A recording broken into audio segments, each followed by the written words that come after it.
Tadvad Visargo Janatagya Viplavo Yasmin Pratishlokam Abhadyant Bhatyapi Yasmin Pratishlokam Abhadyavatyapi Amanyat Tasya Yasho Nikatina Yad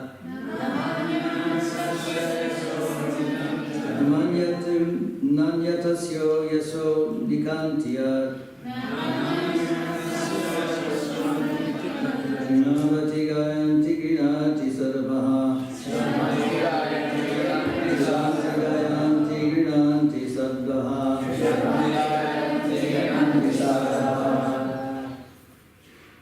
Anyone else?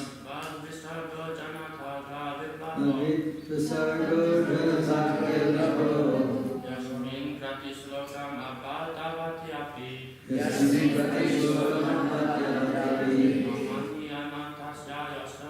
Manyantasya yasho nikatya Shinavati gayanti grinanti sarva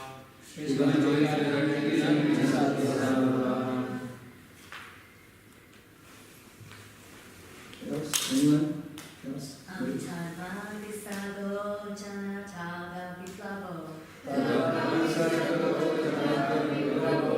Yasmin Pratishlokam Abhadyavatyapi Namanyantasya yaso nikataniya Shanvanti gayanti shananti sarva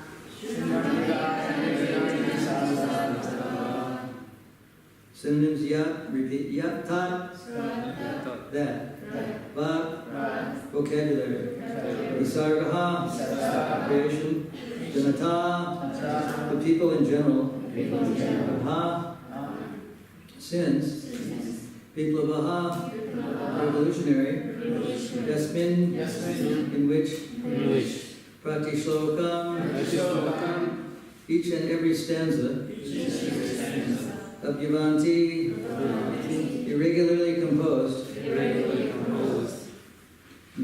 Api, in spite of.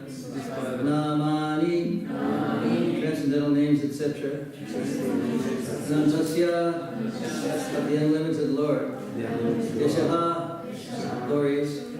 Ankitani, depicted. Yeah. What? Shrinvanti, you hear. Gayanti, you sing. Grinanti, you accept.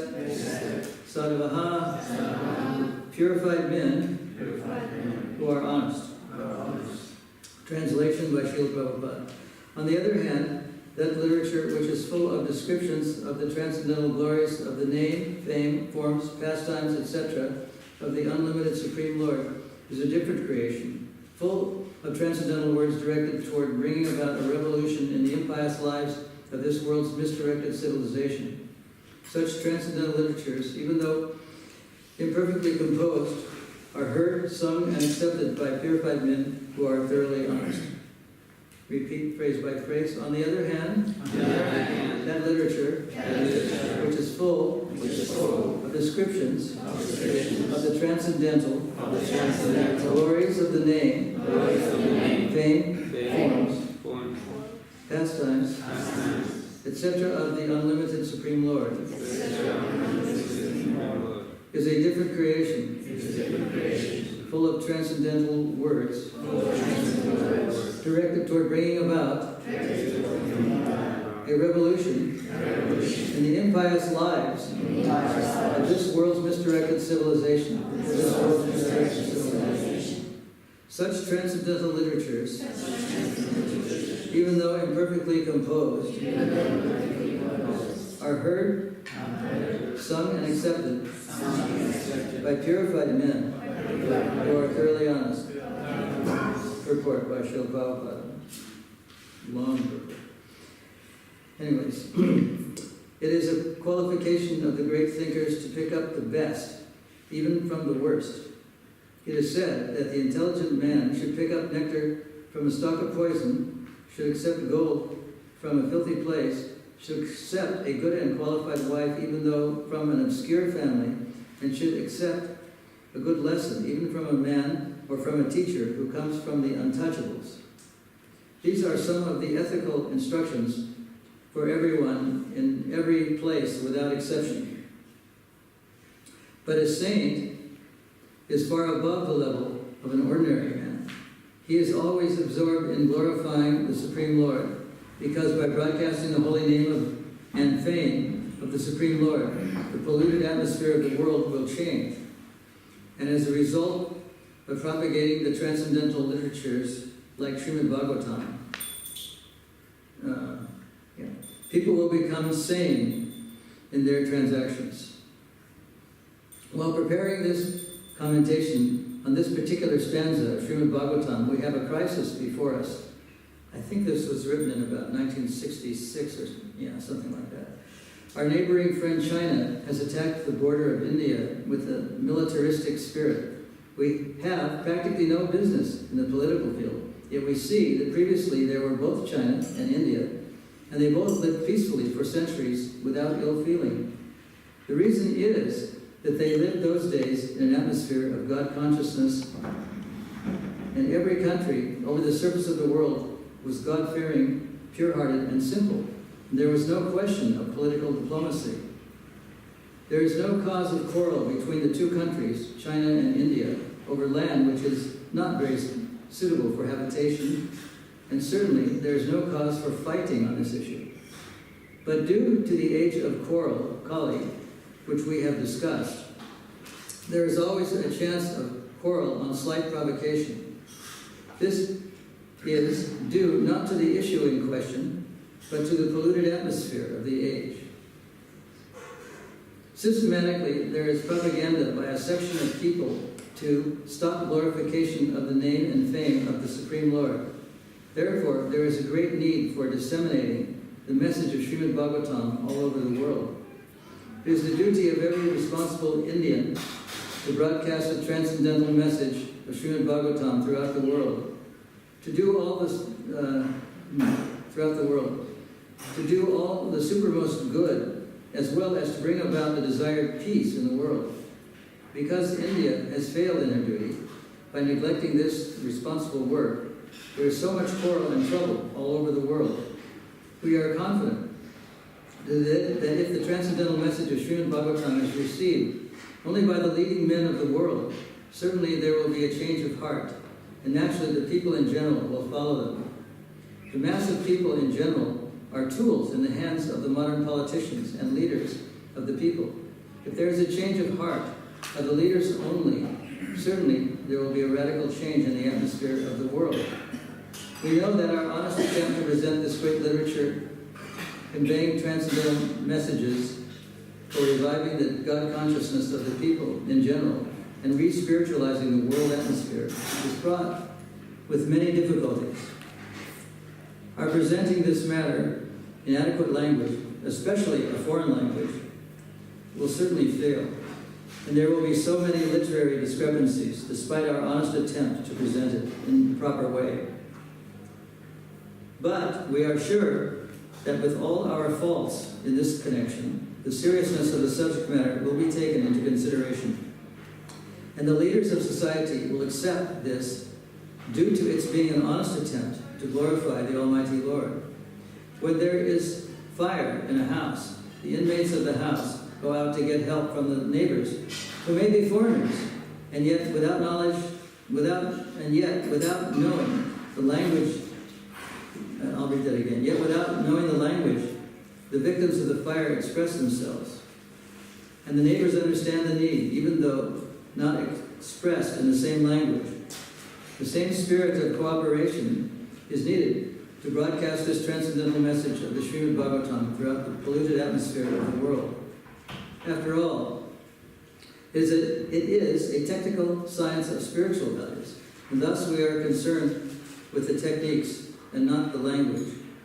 If the techniques of this great literature are understood by the people of the world, there will be success.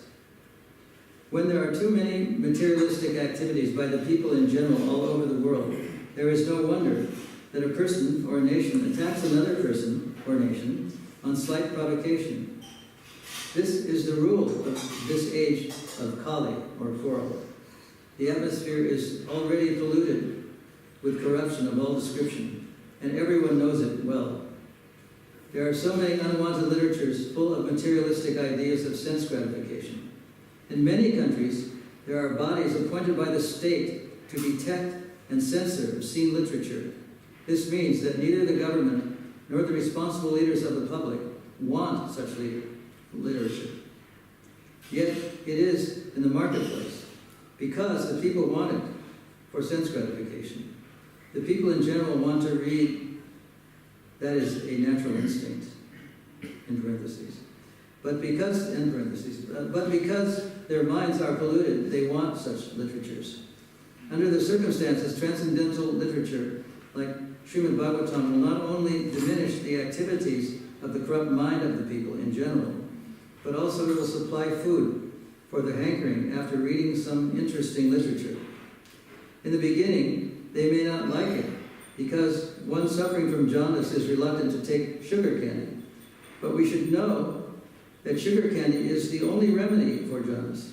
Similarly, let there be systematic propaganda for popularizing reading of the Srimad Bhagavad Gita and the Srimad Bhagavatam, which will act like sugar candy for the jaundice-like condition of sense gratification. When men have a taste for this literature, the other literatures, which are catering poison to society, will then automatically cease.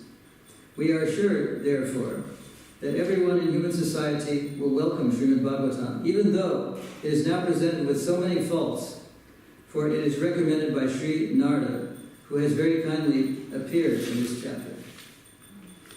The verse again, by Srila Prabhupada's translation, by Srila Prabhupada in his translation reads, "On the other hand, that literature which is full of descriptions of the transcendental glories of the name, fame, forms, pastimes, etc., of the unlimited Supreme Lord, is a different creation, full of transcendental words directed toward bringing about a revolution in the impious lives of this world's misdirected civilization. Such transcendental literatures, even though imperfectly composed, are heard, sung, and accepted by purified men who are thoroughly honest." Well, time to go. No, it's just making a bad joke. It's a very interesting purport and kind of a famous verse. I think, as I recall, that Prabhupada singled out this particular verse for putting in the front part of one of the Srimad Bhagavatams because it's so significant.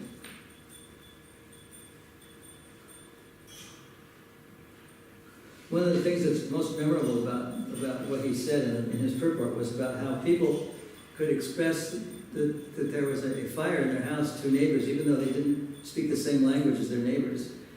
And he indicated that there's kind of a blazing fire all around us. That was what the message was. The message was that he was propagating something that was sort of unpopular, or we might say against the grain. Nobody likes fire in the house. Fire itself is a very dangerous thing. Nobody likes it. And most people don't really like to read this kind of literature, as he was indicating.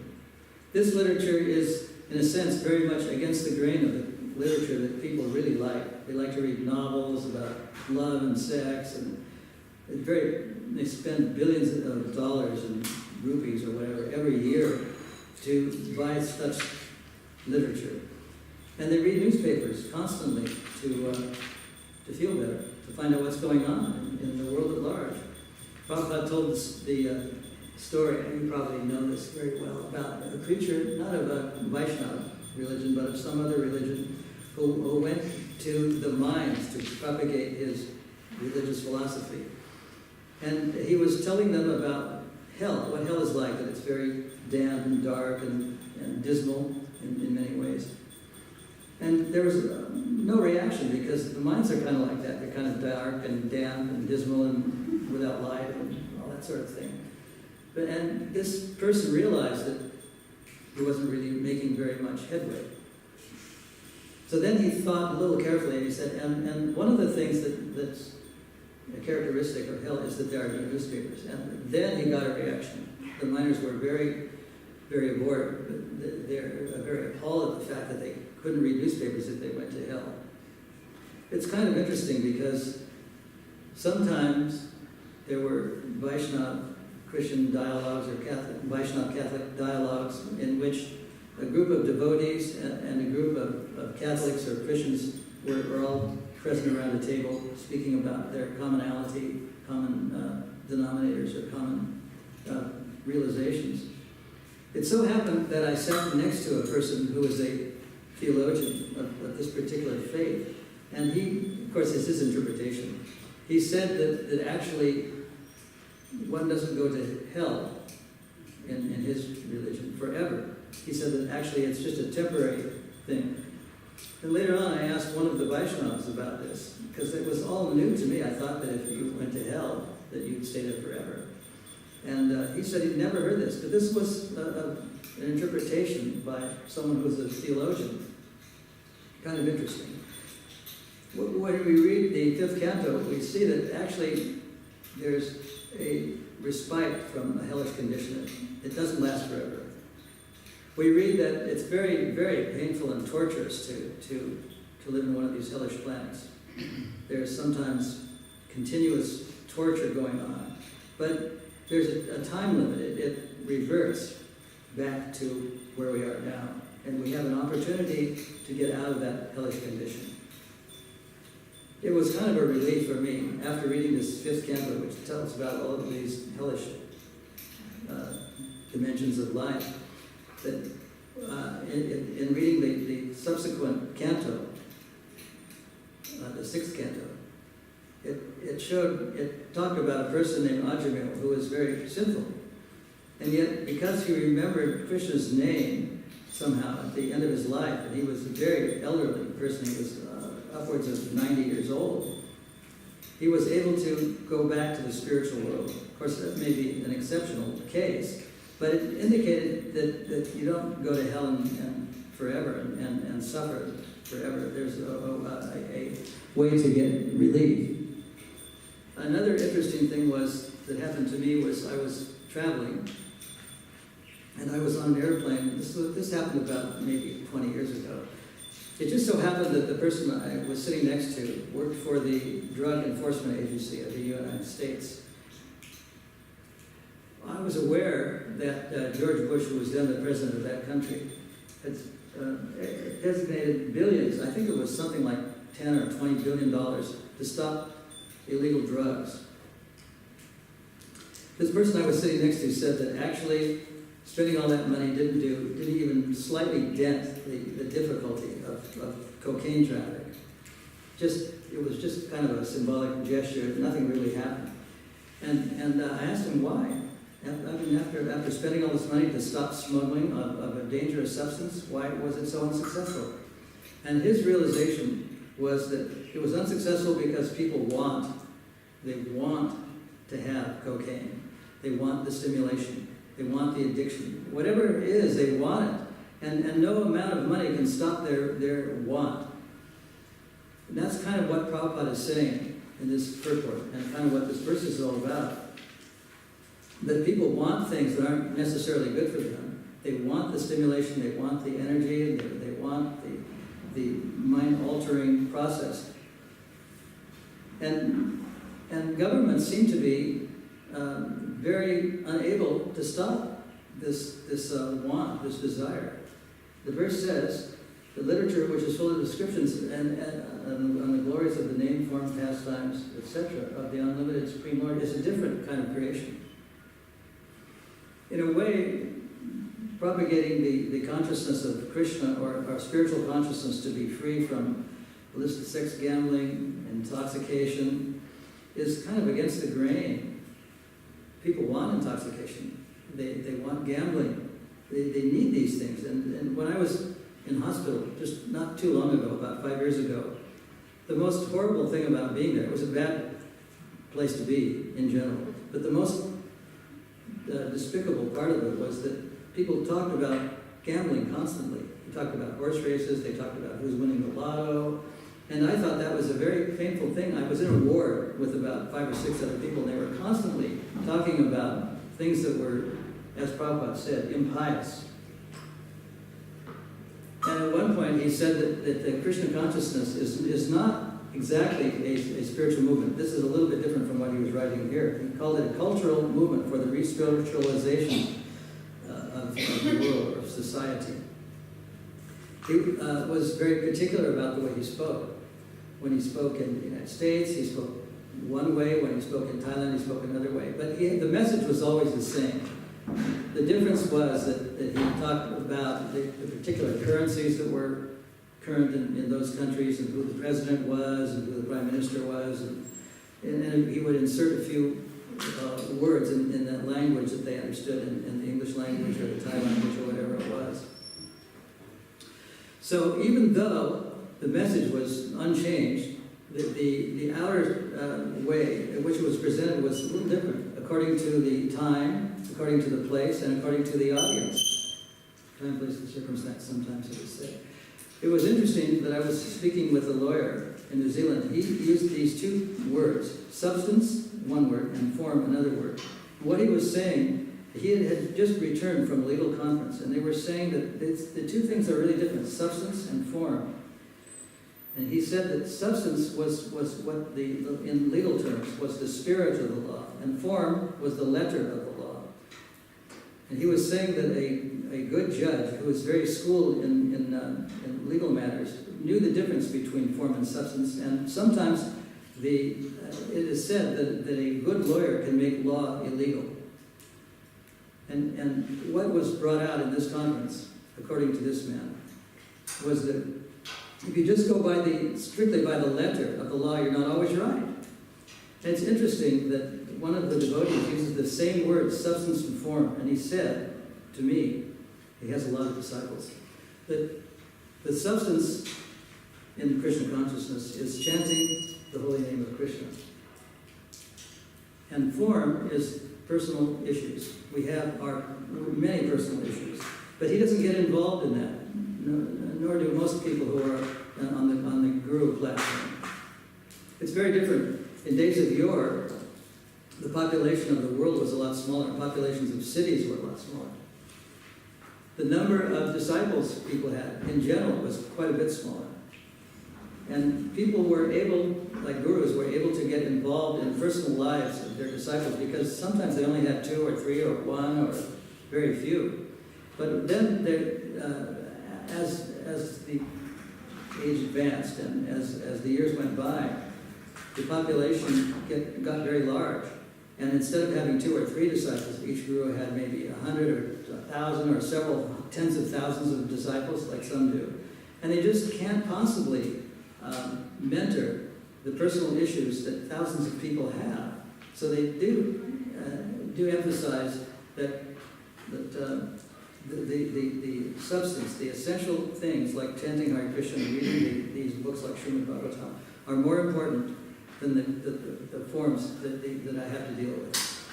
So I don't know if I've said anything that caused some queries, or if the purports that I read caused some queries, and I should have said at the beginning to make note of any further comments or questions that you might have on this long purport or the verse, but now's the time to ask if you want to say anything.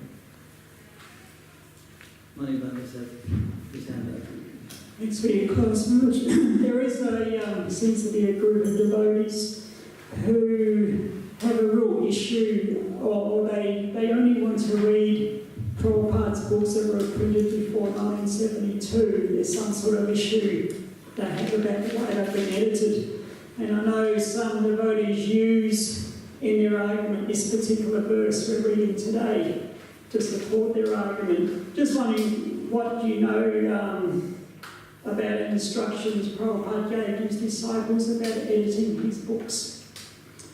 I'm not an expert in what Prabhupada said about editing his books, but I have, maybe others know things that was said or supposedly said about editing his books. But as you know, as I'll read the verse again so we can try to understand what he said. On the other hand, that literature which is full of descriptions of the transcendental glories of the name, fame, forms, pastimes, etc., of the unlimited Supreme Lord is a different creation, full of transcendental words directed toward bringing about a revolution in the impious lives of the world's misdirected civilization.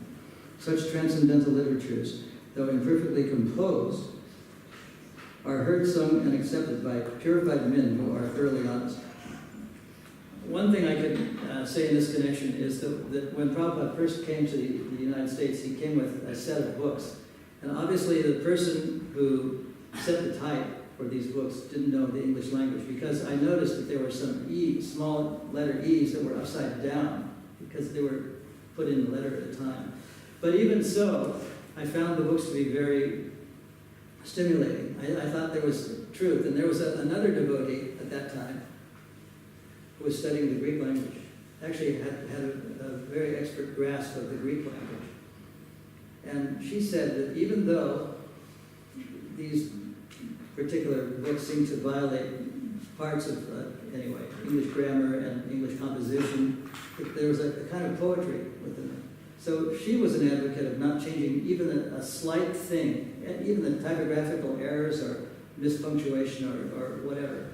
But it's a controversial subject. So I personally don't know I don't have a very strong opinion about it. Anyway, it's a good point. Yes? I just read something recently that was saying that Prabhupada, he wanted it done properly, the grammar done properly, so that people wouldn't think he was an illiterate idiot. I heard that as well. Yeah. But some people say that his work shouldn't be touched. His original spoken into a dictaphone translation shouldn't be in any way touched. I mean, I don't know what is right and what is wrong in this connection, but I did hear it said what you said. That Prabhupada was wanting people of the scholarly dimensions to like his books. And if some of them are the kind of people, if they see one comma or one full stop or one question mark or one typographical error, something is out of place, or an active instead of a passive voice or vice versa, they just reject the whole thing on the very fact that it's not in the proper English. Some in Britain, it's slightly different than the American style of English. They always put in the United States, I don't know if you noticed this, but commas and periods or full stops inside the closing quotation marks. Whereas in England, they don't observe that convention. And in Australia, they don't observe that convention as well. They have full stops and commas outside any quotation marks. And in England, it's also a custom to use a passive voice whenever it's necessary, whereas in the United States, the active instead of a passive voice is considered better or superior. So there are different ways of even speaking. And as we speak, some people in Prabhupada's book trust are changing things. They're finding the so-called improper grammar and improper, so-called statements or typographical errors. So they're making changes even now as we speak. Yes.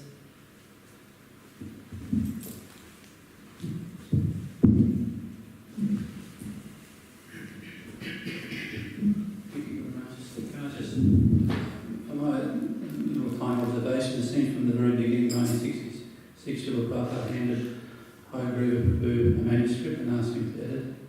So he was wanting his books edited from the very beginning, and right towards the end of 1976, we were on the third edition of the current first canto you got in your hands there, and that was also redone again, and to Srila Prabhupada's knowledge, and he approved it without even looking at it. So it seems like right through his time, he trusted his disciples to edit his books all the way along, and wanted them edited by those examples.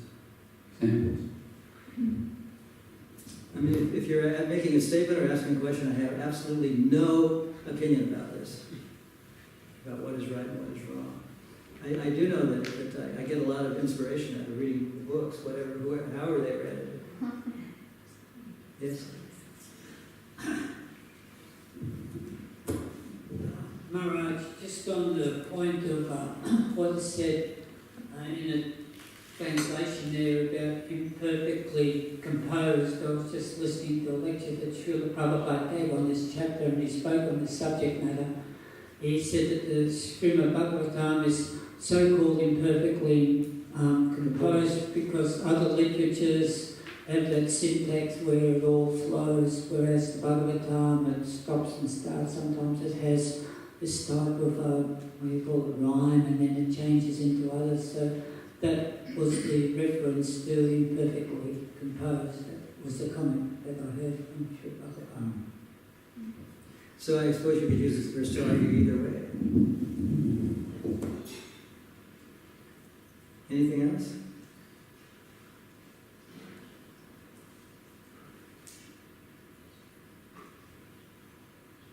Okay, thank you very much. Srimad Bhagavatam ki jai.